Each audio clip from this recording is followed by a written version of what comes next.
अस्सलामुअलैकुम दोस्तों और साथियों, उम्मीद है आप लोग खैरियत से होंगे। आज है 14 जनवरी 2022। गुज़िश्ता 24 घंटे में जो पाकिस्तान में कोरोना के नए केसेस सामने आए हैं उनकी तादाद है 3,567 और जो मुस्बत रहने की शरह है वो है 7.36%। यानी केसेस और पॉजिटिविटी की जो रेट है वो मुसलसल बढ़ता जा रहा है और उसकी ज़ाहिर वजह है ओमिक्रॉन। लेकिन क्योंकि ओमिक्रॉन तेज़ी से फैलता है, अगरचे इसकी वजह से अमवात अभी तक की जो रिपोर्ट्स हैं, चाहे वो बरतानिया से हों या साउथ अफ्रीका से हों, कि बीमार बहुत ज़्यादा लोग होते हैं, यानी नंबर ऑफ़ पीपल वो ज़्यादा होता है लेकिन सिविरिटी ऑफ डिज़ीज़ या बीमारी की शिद्दत कम होती है।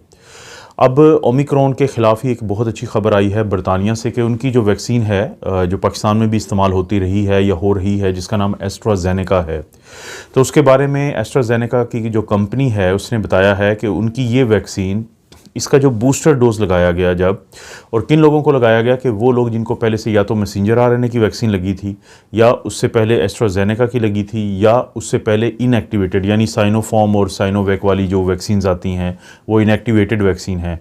तो उनकी अगर 2 डोजेज़ लगी हुई थी, मुकम्मल डोजेज़ लगी हुई थी, तो उन लोगों को जब बूस्टर की डोज़ लगाई गई एस्ट्राजेनेका की, तो उनके जो इब्तदाई मरहले के नताइज हैं वो ओमिक्रॉन के ख़िलाफ़ बहुत ज़्यादा एंटीबॉडीज़ बनते हुए दिखा रहे हैं। यानी जब बूस्टर डोज लगाया गया एस्ट्राजेनेका का इन तमाम लोगों को, तो ओमिक्रॉन के ख़िलाफ़ भी बहुत अच्छी एंटीबॉडीज़ बनी हैं। और ना सिर्फ ओमिक्रॉन बल्कि इससे पहले भी जो डेल्टा था, अल्फ़ा था, बीटा था, गैमा था, ये तमाम जो कोरोना वायरसेस की वेरिएंट्स हैं इनके ख़िलाफ़ बहुत अच्छी एंटीबॉडीज़ बनी हैं। तो वो तमाम लोग जिन्होंने पहले एस्ट्राजेनेका लगवाई है या जिनको एस्ट्राजेनेका मैसर है इस वक्त, तो कोशिश करें कि वो इसका बूस्टर ज़रूर लगवा लें अगर उनको पहली लगी हुई वैक्सीन को 6 महीने हो चुके हैं। ये बहुत ज़रूरी है क्योंकि पाकिस्तान में जो मुस्बत रहने की शरह है, जो केसेस की तादाद है वो एक दिन में 50% बढ़ रही है। लोगों को बहुत ज़्यादा मोहतात होना चाहिए। मैं लोगों को दिसंबर से ही वार्न कर रहा हूँ कि उनको बहुत ज़रूरी है कि वो जनवरी में मुकम्मल तैयार हों कि ये वेव पाकिस्तान में आ सकती है और ये आ चुकी है, जो 5वीं वेव है। और एक जो आप यहाँ से देखें, अंदाज़ा लगाएं कि ये कितनी इंपॉर्टेंट चीज़ें हैं ये वैक्सीन्स वगैरह की, कि कनाडा का एक सूबा है क्यूबेक, और ये वो सूबा है जहाँ पे कनाडा की 1/4 आबादी रहती है, यानी 25% कनाडा की आबादी इस सूबे में रहती है। यहाँ के 90% जो लोग हैं उनको कम से कम पहली डोज़ लगी हुई है।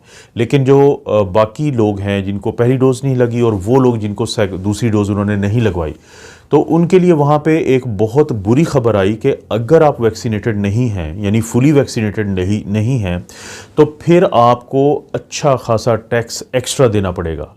यानी वो लोग जो अनवैक्सीनेटेड हैं उनके ऊपर उन्होंने टैक्स लगाया है और उस टैक्स को उन्होंने कहा है कि it will be a significant amount, कि वो अच्छी खासी रकम होगी, कि ये नहीं कि पाकिस्तान में जैसे होता है कि आपको 200 रुपये के एक कोई जुर्माना हो जाता है।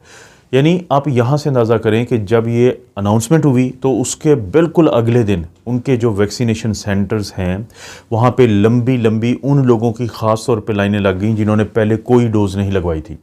तो ये वहाँ के जो भी इंतज़ामिया थी, तो उनका ये कहना था कि ये चीज़ ने हमें बहुत ज़्यादा मदद कर रही है कि जब लोगों को पता चला कि वो लोग जो वैक्सीन नहीं लगवाएंगे तो उनको टैक्स देना पड़ेगा, उनको एक्स्ट्रा पैसे देने पड़ेंगे। इससे पहले ये होता था कि गवर्नमेंट ने कनाडा में ऐलान किया था कि वो लोग जो वैक्सीनेटेड नहीं होंगे तो वो जहाज़ों पे सफ़र नहीं कर सकेंगे, वो ट्रेन पे सफ़र नहीं कर सकेंगे, वो रेस्टोरेंट्स और बार्स और नाइट क्लब्स में नहीं जा सकेंगे, वो अल्कोहल नहीं ख़रीद सकेंगे, वो मैरिजुआना वहाँ पे होता है, जो भी इस तरह की 1-2 चीज़ें हैं जो ड्रग्स में आती हैं, तो वो और वो सादा होती हैं, कैनाबिस वगैरह की, तो वो नहीं उनको मिल सकेंगी। लेकिन इस पे भी लोगों का कोई ख़ास रिस्पांस नहीं था क्योंकि बहुत सारे लोग थे वो कहते थे कि ठीक है हम कुछ और तरीके से सफ़र कर लेंगे, यानी ये वो चीज़ें थी। लेकिन जब से गवर्नमेंट ने ये अनाउंसमेंट की है कि अगर अनवैक्सीनेटेड हैं आप तो आपको फिर टैक्स देना पड़ेगा, तो उसके बाद से लंबी लाइनें वहाँ पे लग गई हैं लोगों की वैक्सीन लगवाने के लिए। पाकिस्तान में तो हम बहुत ज़्यादा एतराज़ करते हैं, ऐसी वीडियोस देखने को मिलती हैं कि जहाँ पे जो वैक्सीन है उसको इंतहाई बुरा भला कहा जाता है, उसके बारे में स्टोरीज़ घड़ी जाती हैं, लोगों को कहा जाता है कि जैसे आप मास्क ना पहने, आप वैक्सीन ना लगवाएं।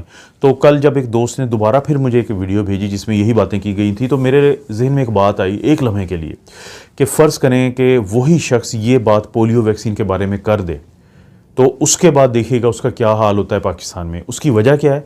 क्योंकि पूरी दुनिया आपको ट्रैवलिंग से पहले एयरपोर्ट पे या पोलियो के कतरे पिलाती है या आपका वैक्सीन सर्टिफिकेट देखती है। और अगर हमने मुस्तकबिल में ऐसी ही किसी सूरत हाल से कोरोना के सिलसिले में बचना है तो हमें हर सूरत अपने लोगों को वैक्सीन लगानी होगी। उनको कोशिश करनी होगी कि उनको वैक्सीन के नतीजे में कोई मसला भी ना बने और उनको वैक्सीन भी लग जाए। ये मसला भी ना बने मैंने इसलिए कहा है कि जो बूस्टर की अभी बात हुई एस्ट्राजेनेका की, तो आम तौर पे ये कहा जाता है कि वो ख़वातीन जिनकी उम्र 30 साल से कम हो वो एस्ट्राजेनेका की वैक्सीन ना लगवाएं, क्योंकि ये वो वैक्सीन है जिसमें फिर क्लॉटिंग का इशू सामने आता है। लेकिन उसके अलावा बाकी तमाम लोगों के लिए ये जो जितनी भी वैक्सीन हैं ये बहुत कारआमद है। इस वक्त हमारे पास जो अक्सर पेशेंट हॉस्पिटल्स में दाखिल हो रहे हैं ये वही लोग हैं या तो उन्होंने वैक्सीन बिल्कुल नहीं लगवाई थी या एक डोज़ लगवा के वो उन्होंने सोचा था कि हम दूसरी डोज़ नहीं लगवाएंगे। आज यही लोग ओमिक्रॉन का शिकार होकर हॉस्पिटल्स में आ रहे हैं। लेकिन वो लोग जो वैक्सीनेटेड हैं उनको अगर इन्फेक्शन हो भी जाती है, अगर अलामात आ भी जाती हैं, तो वो बहुत ज़्यादा मसाइल की वजह नहीं बनती। एक मिसाल आपको देता हूँ। एक मेरे दोस्त हैं, आयरलैंड में होते हैं, तो पिछले दिनों उनकी तबीयत थोड़ी ख़राब हुई। वो हॉस्पिटल ले जाए गए 2 दिन के लिए, लेकिन क्योंकि खुशकिस्मती से वो फुली वैक्सीनेटेड हैं तो हॉस्पिटल ने उनको एक ऐसी जगह पे रखा जहाँ पे वो लोग थे कि जो वैक्सीनेटेड थे, जिनको अगर ये इन्फेक्शन हुई भी तो उसके बाद बहुत जल्द उनको घर भेज दिया गया। लेकिन उन दोस्त के कहने के मुताबिक या उनके बकौल उनके हॉस्पिटल्स में जो अक्सर लोग अब भरे पड़े हैं वो यंग लोग हैं, वो अनवैक्सीनेटेड लोग हैं, क्योंकि हुकूमत को पता है कि ये वो लोग हैं जो जिनके अंदर बीमारी शिद्दत इख्तियार कर सकती है, तो हुकूमतें कोई रिस्क लेने के लिए तैयार नहीं हैं।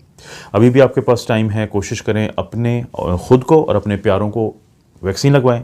6 महीने से ज़्यादा हो चुके हैं दूसरी डोज़ को तो बूस्टर लगवाएं और कोशिश करें कि हर तरीके से इस वायरस से बचें, क्योंकि पाकिस्तान में बड़ी शिद्दत की ये 5वीं जो लहर है, अब लगता यही है कि इसका आगाज़ मुकम्मल तौर पे हो चुका है। कोई भी अपडेट हुई आप दोस्तों के लिए ज़रूर लेके आऊँगा। आप अपनी और अपनी फैमिली का ख्याल रखें। अल्लाह ताला आपको और आपकी फैमिली को हर किस्म की बुराई, बीमारी और आजमाइश से महफूज रखे।